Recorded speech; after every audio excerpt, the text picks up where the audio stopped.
Well, welcome everyone to this local government education webinar brought to you by University of Illinois Extension. And we've got an extension specialist with community and economic development within Extension, Pam Schallhorn, back on the platform today. And she's always a big hit on these webinars. And so we're happy for you to be back on here. Thank And you. without further ado, let me let you get started. Okay, thank you. Well, welcome everyone. And I see we've got people coming on.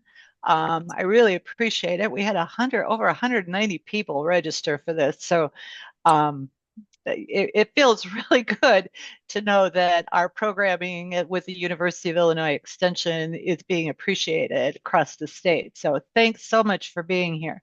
Um, One of the things I want to talk about is as I go through this program, I am going to be talking about different projects and suggestions on what small rural communities can do. Now, one of the things small rural communities don't have a lot of is expertise in some of these areas, especially if they're really small. So, as I'm talking about these projects, if you, as a participant, see, think of any kinds of resources or links that you'd like to share. Just try to keep it short, one or two sentences. If you're an expert in the field and you don't mind people calling you, let us know who you are and what you're an expert in and your email address. If you're willing to put that in the chat, Nancy will also be saving that chat at the end. But I think one of the things that I'm going to go to my very first slide here is the talk about cooperation versus competition when we're talking about small rural communities. I developed this program last August, well, actually July and August. A gentleman named Jerry Foster, who is called a community champion for Resource Bank in DeKalb, Illinois, brought together about 12 or 13 small rural communities. He really wanted to try a different approach, and that was bringing them together to see how they could work together. And I really admired him and Diane Schott, who's the president of the bank, for actually wanting to bring these communities together. And I believe in this. The research is showing the same thing. Now, Ward says that rarely are rural and urban areas, the complex flows and relationships would bind them together, considered in an integrated and holistic way. Well, when I look at small rural, it's not necessarily rural and urban as much as it's rural and micropolitan. And I will be using the term micropolitan communities to represent communities that are generally over about 12,000, 10 to 12,000 in population. Um, and they have things like industrial parks, jobs. They have downtowns that are being redeveloped. I'm thinking of places like Marion, Illinois, Mount Vernon, Illinois, Sterling, Illinois, DeKalb, Illinois. These communities are larger, but they're sort of like a hub. That cooperation between them and these small rural communities can be extremely beneficial. So through this program, I'm looking at cooperation versus competition. And we'll talk more about that. Now, there was a survey done in 2023 called which talked about rural challenges and assets. And these are the challenges. Now, of these challenges, which I'm not going to go over them because if you're from a small rural community, you're probably pretty familiar with all of this. But losing young people, in my opinion, is probably the number one issue. The number one issue for small rural communities, metropolitan communities, urban communities. We've lost across the board. Now, in one respect, well, when you have limited resources or resources are declining, having less people is not necessarily a bad idea. But when we're looking at things like housing shortages, inactive downtowns, lack of childcare, not enough volunteers, ongoing lack of workers, and healthcare disappearing, a lot of that has to do with losing young people. And I'm not just talking about 19 and 20-year-olds here. In a small rural community, in my opinion, anyone under 50 is considered young. So it's important that we start to do things in these communities And we want to keep this in the back of our mind. Are young people going to enjoy this? Are young families going to enjoy this? Is this something that's going to benefit them to help bring more young people into our community and strengthen that community? Now, in that same survey, this is what rural people across the United States said that they have. And I have a tendency to agree. Let me know if you want to. If you have any questions about it, please put it in the chat. Natural resources, outdoor recreation, which is a key factor in attracting young adults, land, tourism opportunities, another key factor of bringing more people and more dollars into your community. Committed and caring people, both young and old, I believe that. Engaged communities, the more engaged, the better. And that's one of the things that small rural communities lack is you've got to get your citizens engaged. No one's going to come in and do it for you. It's you that's going to have to do it. And I think rural communities are generally people are prepared to do that, but they need someone to bring them together. They need champions. They need to identify champions, bring them together to implement some of these things we're going to talk about. And then finally, innovative rural businesses. And I can't say enough about innovative rural businesses. Um, Now, one of the first things I think you need is a plan. I've been working with a small community that has about 900 people who would like to apply for grants, but the last time they did a comprehensive plan was in 1993. Yes, I know. And many of you from rural communities might be going, well, we haven't done one since 1989. We've got to get together. We've got to get together. We have to start to work. But having three or four county board members or three or four, rural community members getting together and trying to put together a plan and then implementing it and hoping everybody's going to buy in just doesn't work anymore. It may have worked 50 years ago or 100 years ago, but it doesn't work now. Now you need to get the community involved. And one of the things that the University of Illinois Extension's Community and Economic Development team is good at is community participatory planning, helping you with that planning. You'll also find resources at Western Illinois. Many of you may be familiar with Giselle Ham. She does mapping as well, which is basically community participatory planning, but she has her own process. You need this. I don't care if you're 500 people, 1,000 people, 8,000 people, 20,000 people, or a million people.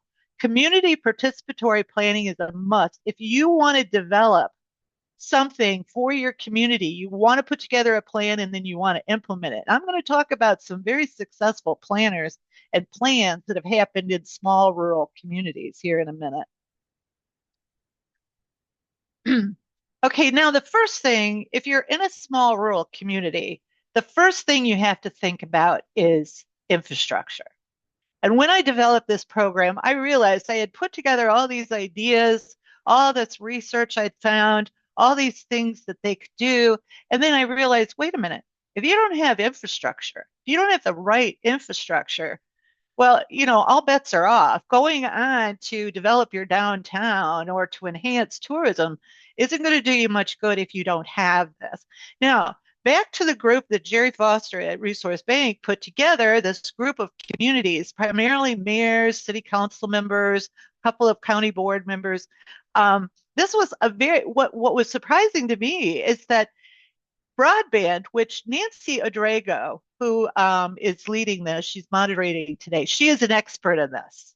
She knows what's going on in the state. She knows about grants, and she's going to put some information in the chat box here pretty quickly on how to contact her directly via email to find out about training, grants, everything. And you can see some of the grants down at the bottom in the orange. And I should mention right here, do not bother to take copious notes or to screen print every screen. You will be receiving a PDF of the slides and the recording and other resources tomorrow in that email. So you will be getting these slides. So if you're seeing something that, I want to write that down, you will be getting these tomorrow. And if you don't get them, make sure you have Nancy Odrago's email address because maybe it'll go to your spam or something. Just let her know. and she will get it to you. So, one, you need broadband.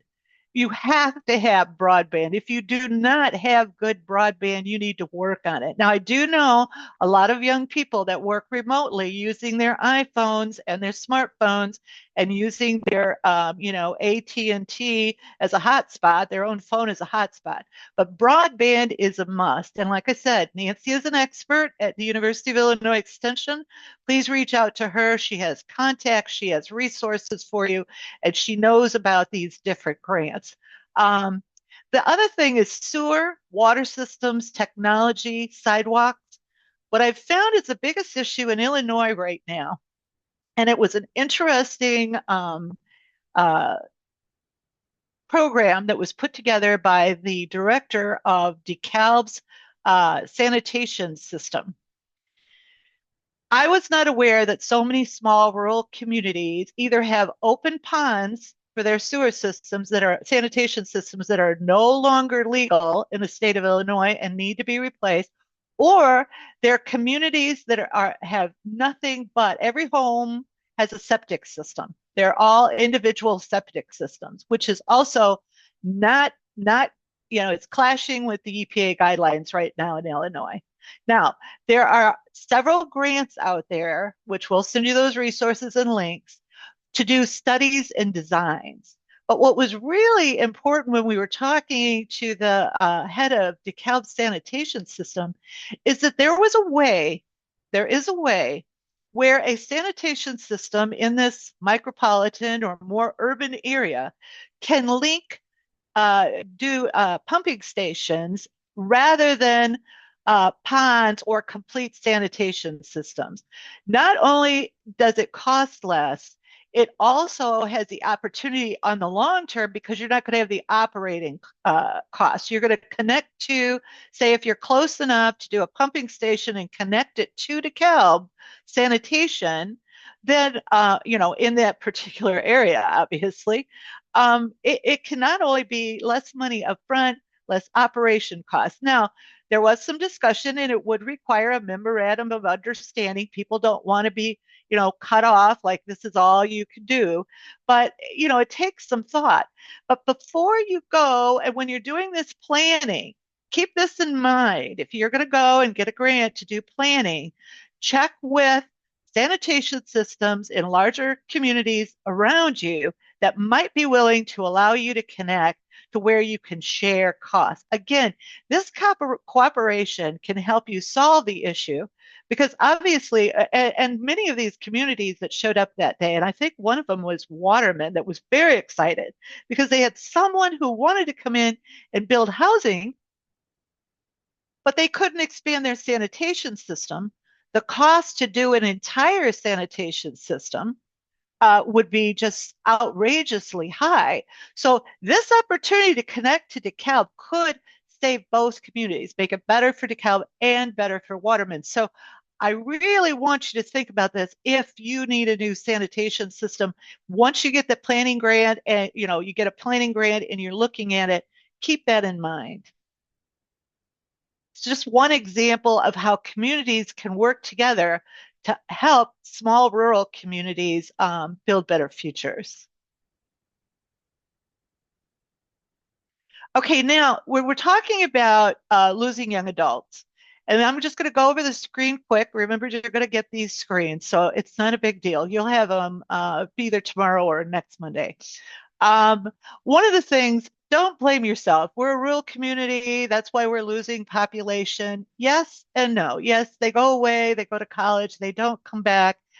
But really, there is an ongoing issue right now, and that is the fact that deaths are higher than births everywhere in the United States. We have more deaths than births. And so, therefore, we're losing population. And Zach Kennedy with the Illinois State Census Data Center, do you see that little icon in the lower right-hand corner? His name's Zach Kennedy.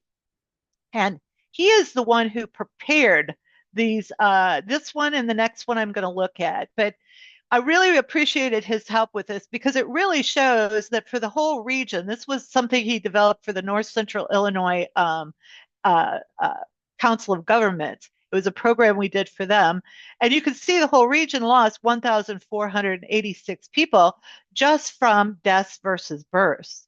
So in reality, it was only the 274 that moved away from the area. Okay, not the whole 1486. That was just the difference between death and births. Now, the other thing we have to look at is that 264, how many were actual, is not only what you really need to break it down, and this is another report that Zach put together for me, and I will be sending you copies of this report. You have a link to this report in your email. But what this shows is it's by age, and this is what's even more critical.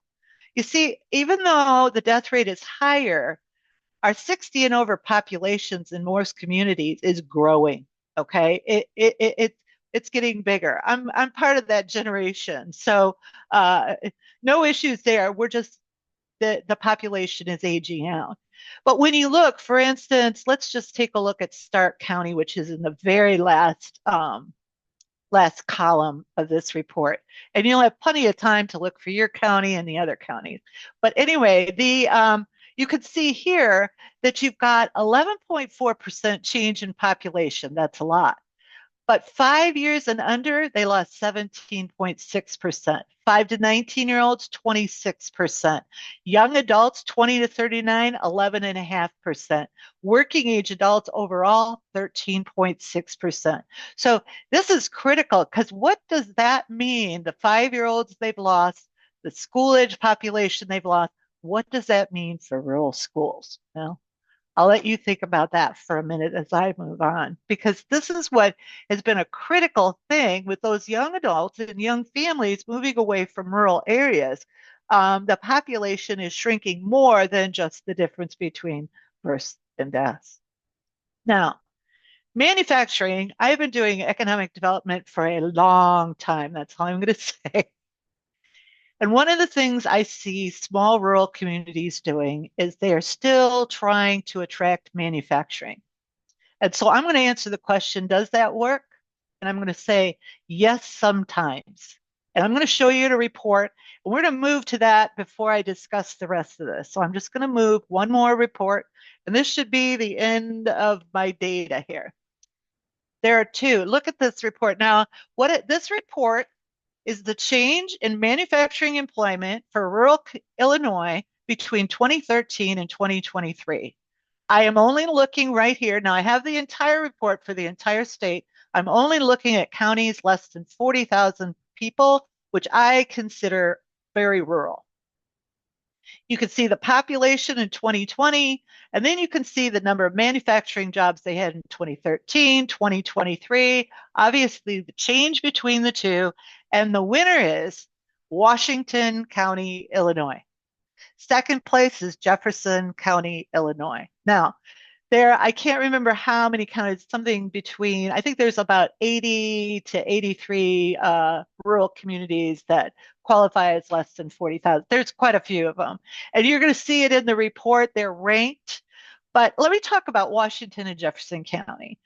I worked in both of them. I was actually a CED educator for 5 years in the unit that covers Washington and Jefferson County. Now, Washington County, I have not talked to them, but you have to know that they actually built a very nice industrial park back in the late 70s. They hired a consultant. It has the infrastructure. It's right off Highway 64, east and west, and they are 35 miles from St. Louis. I mean, they really did what they needed to do in the 70s. I think it is one of the most beautiful industrial parks in Illinois, and it's full. And obviously, you can see they increased manufacturing jobs by 53% between 2013 and 2023. But you're seeing here sort of something you need to think about as a manufacturing community. Are you ready? Do you have the infrastructure? Do you have an industrial park that has the infrastructure, the water, the land, the electric, the gas? Okay. That's back to the sanitation systems, the sewer systems. You might think that and manufacturing plan will come in and then we'll update it. No, that's not going to happen. Site selectors, and that's what I'm going to talk about, is what site selectors are looking for. Jefferson County, I actually know John Hallberg, who was the economic development director during this period of time, 2013. I think he left in about 2020, 2021. He's now in Kalamazoo, Michigan. So I gave him a call and I said, hey, do you realize you increased manufacturing jobs by 486, 10.94%? You're like second place in the number of jobs. And he goes, wasn't me, Pam. Well, it was, because I know what he did. But what he did is he said, it was the businesses. We had the businesses and they expanded. But what John did that a lot of people didn't do at the time is he convinced his board that we need business retention. He was out to those businesses asking them what they need, when they need it. And the mayor, she was incredible. If her businesses needed something, she tried to figure out a way to get it to them so that they could expand and create more manufacturing jobs.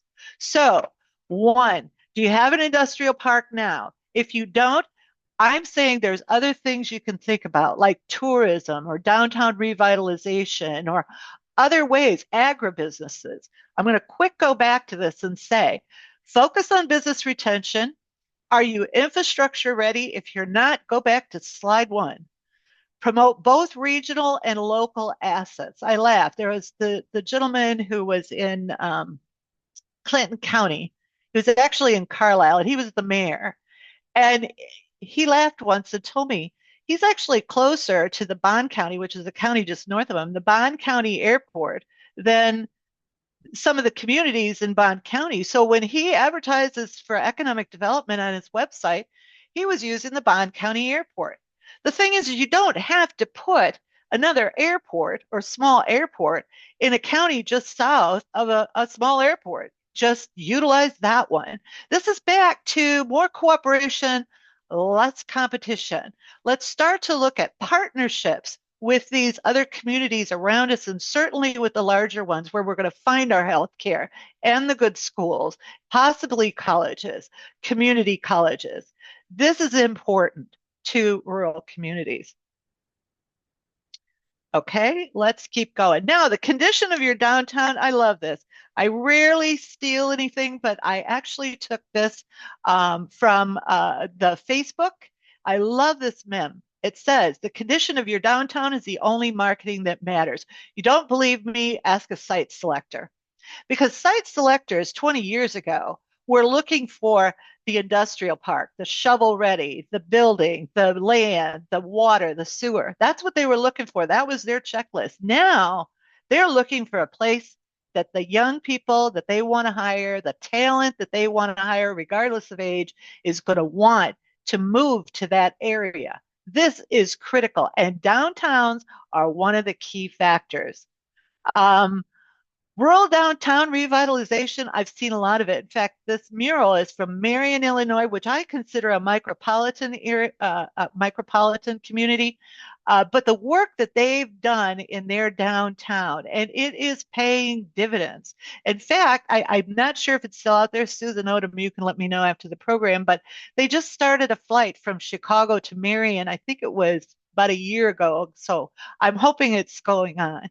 But when you're looking at rural downtown revitalization, I want you to think about a few things. And I'm going to send you some resources for some of this. But what do you want downtown? Everybody would say retail, because we're looking back at the 60s, 70s, 80s. That, the retail was still going on in downtown. We need retail. This is what I say about retail. And I have, my specialty is downtown revitalization. I've worked on dozens of them, including downtown Rockford. Okay. When you're revitalizing downtown, you have retail. If you have retail, love them, embrace them. Okay. You can't do enough for them. Help them with signage, help them with marketing. Okay. But do not deliberately try to go after retail. Retail in downtowns, if they survive, hallelujah, because honestly, with the internet and the amount of dollars that go out on Amazon and internet sales and all the internet sales on social media, retail has a very, very difficult time competing. What you want to go for is like Mount Vernon has learned, uh, uh, Greenville, many of the communities I worked with, Sterling, Marion, Illinois, entertainment, food, music, and the arts. The very last one on here, you want it to be fun. Look for the fun factor. Now, this goes for even rural communities. And I have one rural community of 920 people that have put together and are ready to apply for a commercial historic district in downtown. They're downtown. They only have about 4 blocks of it, but they are willing because what they want to use are those historic preservation tax credits. Now, I know that Quinn Adamowski signed up for this particular workshop, but I'm not sure if he's online or not. I will be sending you his information. Quinn Adamowski is with the Illinois Landmarks, and there isn't anyone I know of yet in the state that knows more about using historic preservation tax credits than him. I also have some other information about attorneys and accountants, and there's even some architects in Rockford who just specialize in preservation tax credits.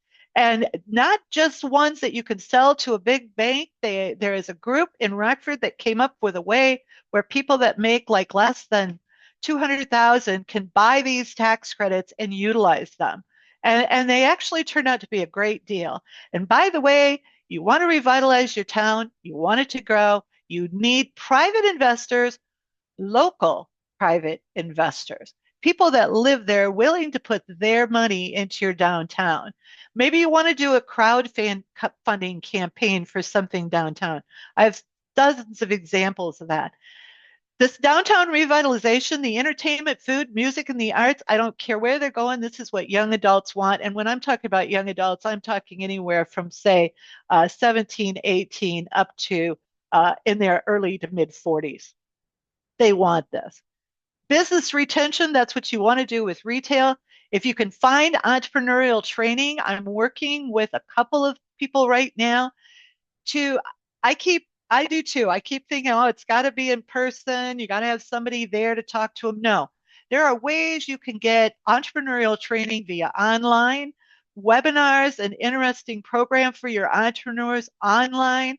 And what you can do is just link to them from your economic development or community development or your city website. Make sure you have entrepreneurial training opportunities for everyone in your community. Make them online. It's really hard to have an SBDC that's covering a rural area right now because so many of them closed. And I was an SBDC director myself. I know the value of that. See if you can't connect online with the SBDC that's the closest to you to at least get some online recorded programming that people can look at. How to do your sales tax, how to market your program, how to use social media. Your people in your downtown, people in your community, it doesn't have to be just downtown, that are in business or starting a business, they need that small business training. You can have housing downtown, and by the way, upstairs apartments in rural downtowns are just as hot an item as they are in some parts of downtown Chicago. You build one, they will rent it. They're very, very popular, and it's a great way to build housing by reutilizing those buildings. And again, I'll get you that information on how to contact Quinn and others at Landmark, Illinois. Okay, now I've already talked about the young adults. Investing in youth priorities, finding out what they want, economic opportunity through that entrepreneurship, and developing marketing campaigns that appeal to young adults. You want to keep thinking about those young adults. Okay, remote workers. A lot of young adults are remote working. According to a study in 2022, 34% of workers in Illinois have the hybrid option. I've drilled down into that number. It's more like 50% in large urban areas that have that option, and more like about 10% in the more rural communities.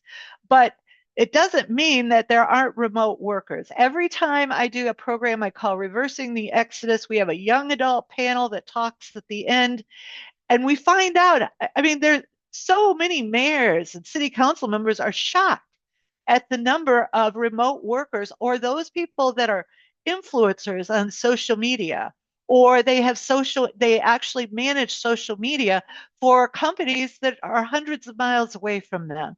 So you want to make sure, well, what do you have to have for remote workers? Well, one, yeah, you have to have sanitation. You need housing. They want a downtown where they can at least find a little bit of fun and entertainment. And they're going to need good broadband, right? Because they're going to get tired of using their hotspot.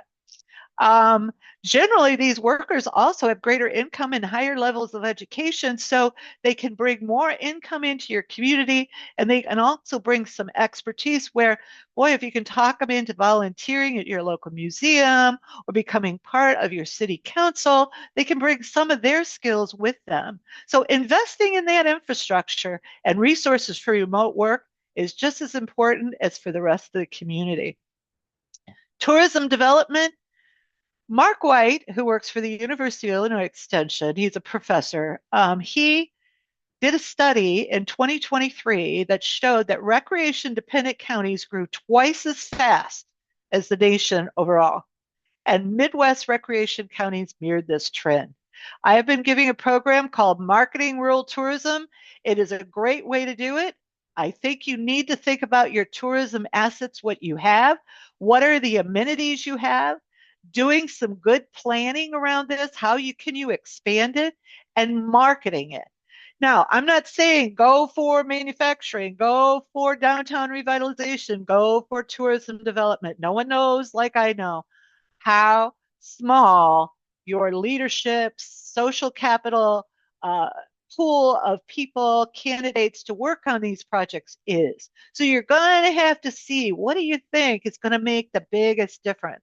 And I always like to go with the one that's the simplest to do with the biggest return. I guess that's because I came out of banking. I was a commercial lender for many years, and it's like the smallest input for the largest output. So that's what you want to think about. Where does your money go? And I see so many small rural communities that do not have the qualifications that I mentioned before to attract manufacturing into their communities.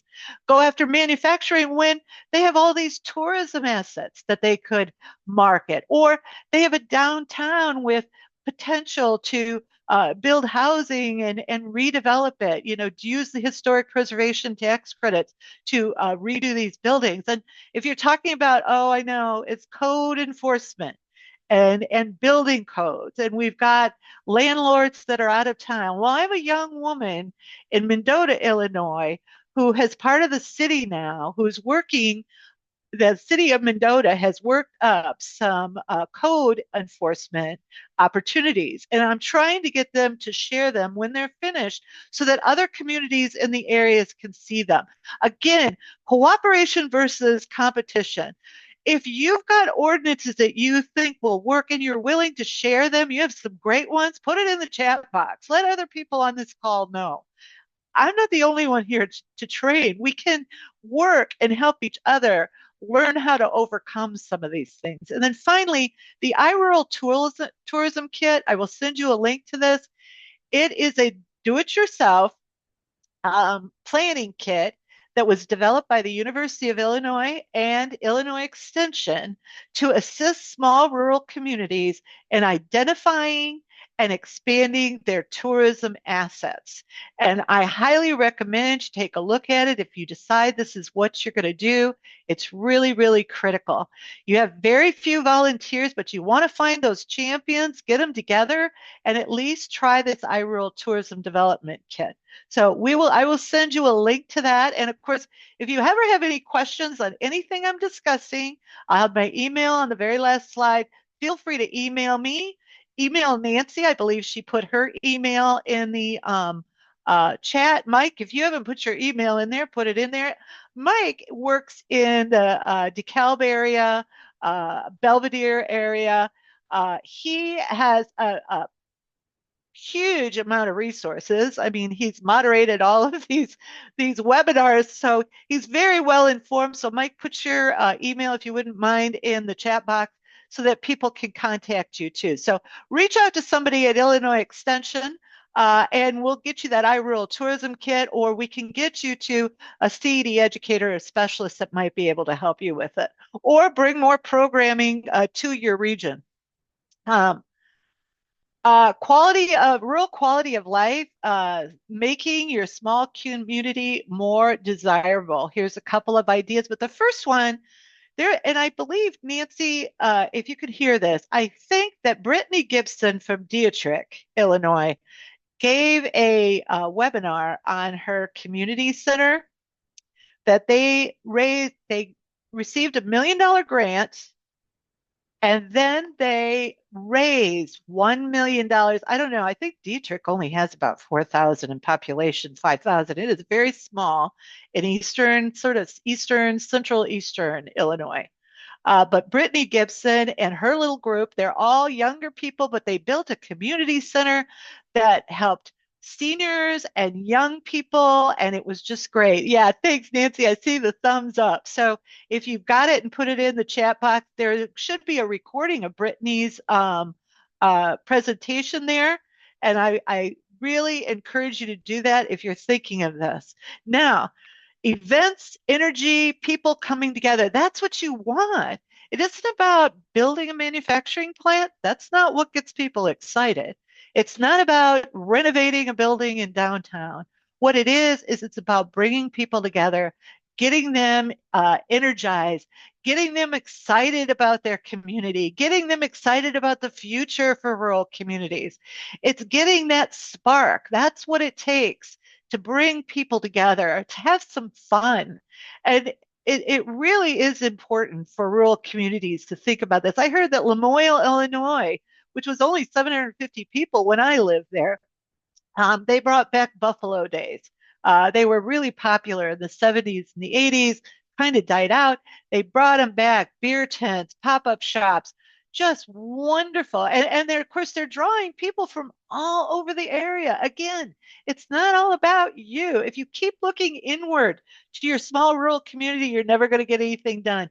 Look out, see what others are doing, bring that together. And then, like I said, you're going to have to sit down and make some decisions that where you go first. But, you know, I really can't say this enough. Make sure that you have the infrastructure and everything you need right now before you go looking to attract a manufacturing plant into a small rural community. Infrastructure is already there in those micropolitan areas, for instance, like Ottawa or Marion, or the infrastructure is there, or say even Nashville, which, by the way, Nashville is only about 4,000 or 5,000 people itself, very small community. The one thing Nashville has is a buy local. It is a community that is very dedicated to buying local. And so it is a small community, but before you're looking for that, make sure you have it. If not, let's look at revitalizing downtown. Make sure that sewer system, you've got a grant and a planning grant. Make sure you've put together a comprehensive plan and included people from your community into it so that you're eligible for those grants. Make sure you look at tourism, recreational opportunities. And with recreational opportunities, make sure that everyone on the board that's making decisions with what they're going to spend the grant money on are not over 65. I am, so I'm not picking on me. I'm just saying, how do I know what an 18-year-old wants to see for recreation in your community? And especially if you're in a position where you may be losing your schools. How can you create recreational opportunities to give young children those sports opportunities? And the schools closing, you might want to talk to Brittany Gibson, because some of those schools weren't built that long ago. They're still in fairly decent shape. They have gymnasiums. They could be retrofitted to become community centers. I know some communities have tried it, but I know it's difficult. But I still say take a look at Brittany Gibson and see, or look at that video of her and see if this is something you want to do. And then, of course, try to focus on attracting and retaining young adults. Many communities have put together small uh, um, young adult or advisory panels that work with their county boards or with their city governments. And this has really helped them to put dollars in places that help them attract new people into the area. Okay, grocery stores. I know a lot of you would like to have a grocery store. I'm going to tell you one of the things that this is an impact of tourism, and I'm going to talk about Marseilles, Illinois, really quickly. First, I want to say that there is an Illinois grocery initiative. If you want to know more about starting a grocery store, expanding one, or helping one in your area, get a hold of Sean Park at Western Illinois University. We have a couple of specialists that work, are not, excuse me, educators working on it too, including John Shadowin, but he is more centralized in Southern Illinois. Sean Park has this experience all over the state. Let me talk about Marseilles. Okay. Marseilles, Illinois had been focusing on trying to build manufacturing, but they recently found out a year or so ago that they have 22 campgrounds in the area. They're not that far from Starved Rock State Park. Now, of all the rural communities I go to on a yearly annual basis, and I've been with Extension for 10 years, I've been all over the state. It was one of the busiest grocery stores, and it's a small grocery store. Yes, prices are a little high. They have a lot of things for campers, like charcoal and lighter fluid, but they also have a lot of prepared foods, and they have a wonderful butcher and meat counter that is just really popular with the campers. Now, this is one of the only grocery stores I hadn't seen going out of business. So I have a friend that lives in Marseilles. I asked her, what's going on? And she's like, oh gosh, well, we got 22 campgrounds. They come in, that's what's supporting it. You see, there's NFPs, not for profits, trying to put together grocery stores. But unfortunately, and this is research and also personal observations, and maybe you'll make them too, they're looking at it and saying, what do we do? We go to Walmart for the majority of our groceries, and then we go to our local grocery store we need a can of soup for that green bean casserole tomorrow. You know, we are not, as small rural communities, are not in a situation to be able to uh, buy enough to make these grocery stores work, whether they're not for profit using volunteers or whether they're, for profit. And grants can help, but that's not as good as just having that walk-in traffic. So Marseilles not only I can get the can of soup on the weekends, okay? All these campers are coming in and they're supporting it. So if you have a park where they have camping, and you have a grocery store, make sure you are marketing it. Get them in there, make sure they understand what's available. And the grocery store itself, look and make sure you're packing what you need for those campers, that you've got that in stock. And also the prepared foods, possibly butchers. But I do know the NFPs do have difficulties. Again, you want the expert, contact Sean Park. You'll get a copy of the slide in a day or two. So his email address and phone number are available at the Illinois Institute for Rural Affairs. Finally, we're going to talk about welcoming, and I'm going to do this quickly. I'm just going to say I copied this out. Creating an environment where all people, both young and old, feel accepted, welcome, and respected. A community that promotes inclusivity, diversity, and equity, and all citizens feel seen and valued. Okay. If you don't feel that your small rural community fits into this, then we need to work on it. We need to become more welcoming. If we want more young people, we want businesses. And by the way, back to that site selector.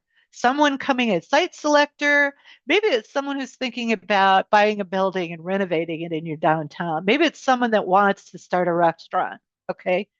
And they come into your town and they're mistreated, or they're ignored, or they don't get good customer service when they're in your shops. They're not coming back. And that's where we're running into the problem. Is we all have to take responsibility in a small rural community. Now, I have one example real quickly, and that was Greenville, Illinois. About 8 or 9 years ago, I was working with Greenville on community planning for that community, and they created some really incredible things there since then. But I was waiting for the program I was going to give, and I was downtown because I noticed they had a couple of antique shops, and I still love antiques. Although they've lost some of their popularity, I think they're still pretty popular with the boomers. And I'm looking in the window of one, and an attorney, I didn't know he was an attorney at the time, an attorney walked up to me. He goes, "Can I help you? Are you looking for something in particular?" And I said, "Well, I kind of like antiques." He goes, "We have four antique shops downtown." He goes, "But," he says, "my wife says that one over there is the best." But he says, "Help yourself. Anything else you need?" That is welcoming. That is the kind of culture you want to create in your rural community. Now, you're not going to get everybody, you know. There's going to be the grumpy old guy at the cafe that, you just don't want anybody to run into him, maybe. But the thing is that you can make your environment, and it starts with you. Don't complain about the old guy over at the restaurant. Okay.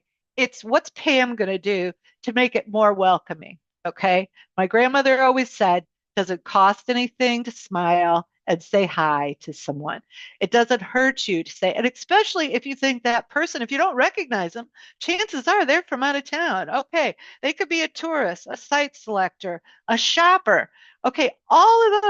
There is an economic advantage. When you talk about economic development, if you're not taking care of the people that come into your community that are bringing dollars into your community. And I have a colleague who's on this call, Susan Odom, that does a program on the economic impact of a buy local campaign. Okay. If they're not from your community and you know they're not there, take advantage. Make sure they feel welcome. Ask them what they need and take time to teach your business employees, whether you're a restaurant or whether you're a gas station or a Casey's, that your employees know the town well enough. Do you have maps to your retail locations? Do you have a list of the restaurants? It doesn't have to be on a fancy app. It doesn't have to be a fancy brochure, just something where people feel welcome. If nothing else, it's a sign that says, "Welcome to," and maybe there's a barcode on it that they can click so they can get all the information on your small community. Like I said, you can keep it simple. It's just you have to do something, and welcoming is critical. So I've just talked about this new rural paradigm, and I'm going to close with this slide. You're looking to the right, that's downtown Centralia. Downtown Centralia didn't look like that 10 years ago. Downtown Centralia has used historic tax credit. They had a couple that owned a winery who have done a lot of local investments. They've created a wine bar. They've created pop-up shops, events. They still have their traditional balloon festival. They have young people between now, they're probably between 40 and 50, but they were younger 10 years ago that came into the community. They're working together. There's a tattoo business that came in and started a fantastic coffee shop, which is sort of a central hub. And if nothing else, you can get good broadband there. There's a young woman who actually, I believe, is a chamber director in Salem, Illinois, but she's in Centralia and she just opened, I think it's called the Social Market. So they've got all this retail, all this fun, all this entertainment. They've used historic tax credits. They had a commercial historic district in their downtown since 1978. They put the application in 1978. It was approved, but they didn't start utilizing it. They had to learn how, and that's again, find someone that can teach you how to do these things. Put these resources, if they're webinars, on your websites, your city websites. So we want community planning, right? Don't forget the iRule toolkit. Adequate infrastructure. Number one, if you don't have it, back up. That's where you want to start. Marketing rural tourism. If you've got rural tourism and you're not marketing it efficiently and effective, you need to do it. And there is a webinar of marketing rural tourism that I did recently that you should be able to find. Nancy, could you put the link to the CED YouTube page so that people can go in and see some of these webinars that we have, because that's something else you could link to from your website. Niche manufacturers, recreation, downtown revitalization, welcoming strategies, and urban rural connections. This is a to-do list. Like I said, take it slow. You only have so much social capital, so much financial capital. You want to put your money where you think you're going to, like I said, the least input for the most output. What are the chances of you getting this? So, again, thank you very much. Here's my email. If you need to email me, Nancy's given you yours. Hopefully, Mike's given you his. And now I'm ready to open for questions. So, if there's nothing else, Nancy, I'm going to let you take Thanks, over, Pam. or Mike, whichever one's looking at questions. Thanks, Pam. Oh, and it looks like Mike put I was going to put yeah, this is the whole channel um, for our YouTube channel at Community and Economic Development within Extension. We've got a question from Tim Ward here. Is anyone doing tax incentives for housing? Not that I know of. Not tax incentives for now. The other thing is the historic tax credits, if you're using them downtown, if you're renovating a building in a downtown, and they did a lot of this in Centralia, I know it's going on all over. Uh, if you're renovating a historic building in downtown, you're going to put an apartment upstairs. That is one way. Those historic tax credits, it doesn't have to be a commercial uh, business going into the first floor. I mean, it could be upstairs housing. So historic tax credits, yes, you could use those. And Quinn Yeah. Adamowski is actually going to be giving a, we'll have to talk to him. Maybe that's someone, Nancy, that you need to bring on is Quinn to do a LG Yeah. webinar. Yes, We've make a list got of that. two webinars he did last year on the historic preservation, both the financial side and the project detail side. Yeah, And I'm happy to include those in the follow-up email for this as well, so that they've got those linked as well in the follow-up email. yes. And it looks like we had a question early on in the webinar.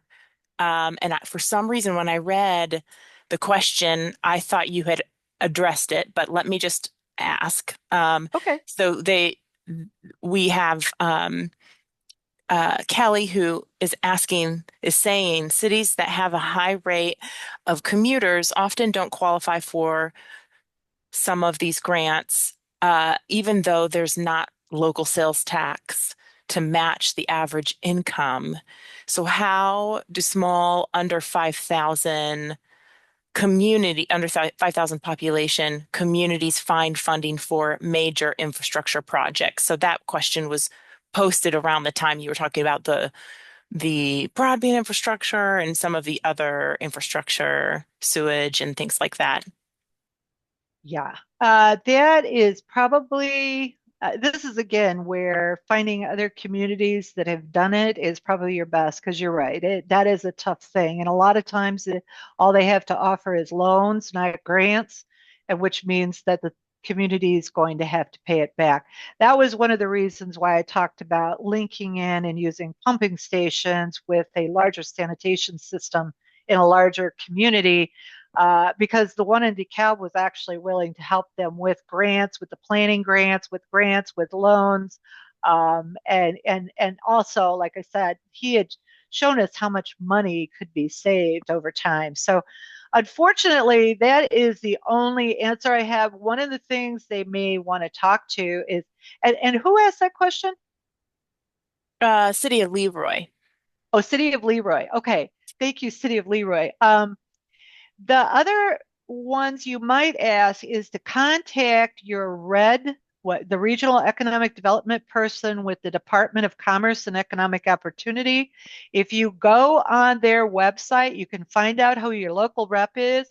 Call and ask them that question because they should have worked on enough development and infrastructure projects that they might know how smaller rural communities can or have handled that. And if not, then maybe reaching out even to some of your USDA or EPA federal people to see about communities. Because this is one of the things about that. Don't be afraid to call somebody. Maybe they won't give you the information, maybe they will, but call somebody that's done it. Ask them. have your mayor call or, Hmm. send them an email. I think that's your Hmm. biggest thing is you need to find people that have already done it. Hmm. Thank you. Yep. Susan also adds that looking at residential TIFs might also be another option. We did have something on last year around TIFs and development district. But I think that would be a really good focus. And so I'm going to put a pin in that, Susan. And Susan also mentioned when you're talking about looking at the agencies that several DCEO reps are also on the call today. Good, So, good, yeah. good, good. Yeah. If you're out there, please feel free to put your email address in or if you've got a link to the website they need to go to find those red team members that can assist them. Because this is the kind of questions the people at the DCO, they've got years and years and years of experience. I worked for them back in 2004 in Springfield. And if they haven't seen it done in Illinois, it probably hasn't been done. But if it's been done, I'm sure they can share that experience with you and give you some insights Hmm. on how to do that, especially if you're a new mayor. I know a lot of mayors now in small rural communities are volunteers. They've never been mayor. They haven't had a position like that before. So please connect with that. What we call them red team members regional economic development, but they're actually with the Department of Commerce and Economic Opportunity, the DCO, with Thank offices you. in. Okay, Yeah. And so we had also this idea of land banks to working with rural communities to help them acquire, stabilize, and repurpose properties. Often, small communities lack capacity to take title and manage property, and a land bank can help. So, thank you, uh, ma'am or sir, for mentioning that. And my friend Kevin Lindeman up north says, look towards your regional planning council. And then thank he's you. got that great link on there to let people situate themselves and see whom they would contact for some of Absolutely. the regional resources. Yeah. And the city of Leroy might want to reach out to other commuter communities. The first two that come to mind are Pana and Assumption in Christian County to see what they've done for their major infrastructure projects. So, you guys, this is one of the reasons why we've got folks on the Zoom call. They can see each other, and it's not those webinar platforms where no one sees who else is on the call. It's great that you guys can connect here and give each other your contact Yeah. information to share some of your encouraging case examples. Yes, and I would like to thank the audience. Thank you very much for putting all this information in there to help people because this is what we need. If we're going to build strong, small rural communities, we need cooperation, not just between leaderships, but between communities and just sharing ideas, sharing what you have. So if you've got more to share, let us know. And Nancy, we're going to have a long email for resources. So Hey, well, that's nice. Yeah. it may not be out till Monday. We'll work on it tomorrow. So, Okay. any other questions? If no other questions, There but there aren't, but before we say goodbye, it's 12:59. Why don't you give a takeaway? Um, Also, wonderful question from St. Clair County. Is there a way to find land banks? So we can add that to the list if you don't go have. ahead and put that on the list for Okay. we'll find the contact for the land banks. I know it's in Yeah. another one. Okay. Well, thank you again. You're welcome. And do you have any takeaway or anything else you want to add before we say sign off and say goodbye? Just, to the rural communities, people that are trying to lead in those communities, I wish you a lot of luck. I think it's wonderful that you're out there. And so you're the ones doing the hard work. I'm just bringing you the research and hopefully saving you a little time and trouble. So thanks for having me today, Nancy. I always love doing these LG webinars. And Mike, too, thank you for your assistance. And we'll see everybody next time. Take care. That's right. Next month, I believe it's on let's see, the calendar here.